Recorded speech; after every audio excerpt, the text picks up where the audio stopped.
તો મુખ્યમંત્રી ભૂપેન્દ્ર પટેલ આવતીકાલે 13 ડિસેમ્બર એટલે કે શનિવારે સુરત શહેરની મુલાકાતે આવી રહ્યા છે। તેમની આ મુલાકાત વિકાસ કાર્યો પર કેન્દ્રિત રહેશે, જેમાં સુરત મહાનગરપાલિકા અને urban ring road development corporation લિમિટેડના કુલ 600 કરોડના મહત્વના વિકાસ પ્રોજેક્ટોનું લોકાર્પણ અને ખાતમુહૂર્ત થવા જઈ રહ્યું છે। આ 600 કરોડના પ્રકલ્પોમાં સુરત મહાનગરપાલિકાના 350 કરોડ અને urban ring road development corporation લિમિટેડના 250 કરોડના પ્રોજેક્ટોનો સમાવેશ થાય છે, જે શહેરના ઇન્ફ્રાસ્ટ્રક્ચરને નવી ગતિ આપશે।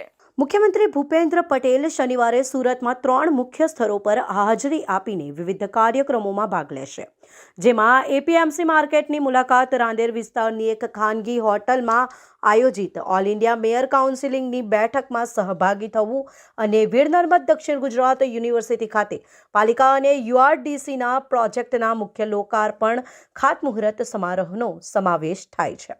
આ 3 સ્થળો પરના કાર્યક્રમોમાં મોટી સંખ્યામાં શહેરના પદાધિકારીઓ અને નાગરિકો ઉપસ્થિત રહેશે।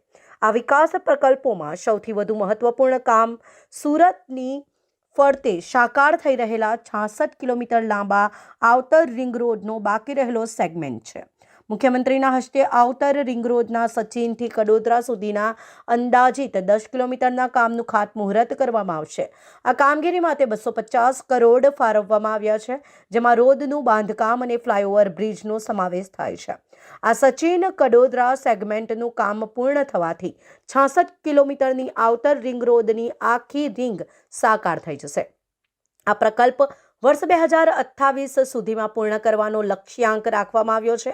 રિંગ રોડ પૂર્ણ થવાથી શહેરના અંદરના ભાગમાં આવતા હેવી વાહનોનો ટ્રાફિક હળવો થશે અને આજુબાજુના વિસ્તારોને સીધું જોડાણ મળી રહેતા લોજિસ્ટિક અને કનેક્ટિવિટીમાં મોટો સુધારો જોવા મળશે।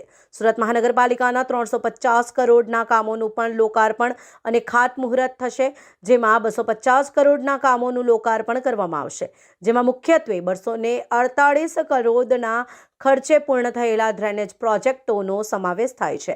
ડ્રેનેજના આ કામો ચોમાસામાં પાણી ભરાવાની સમસ્યાને હળવી કરવામાં મદદરૂપ થશે, જ્યારે બાકીના 100 કરોડના નવા કામોનું ખાતમુહૂર્ત કરવામાં આવશે।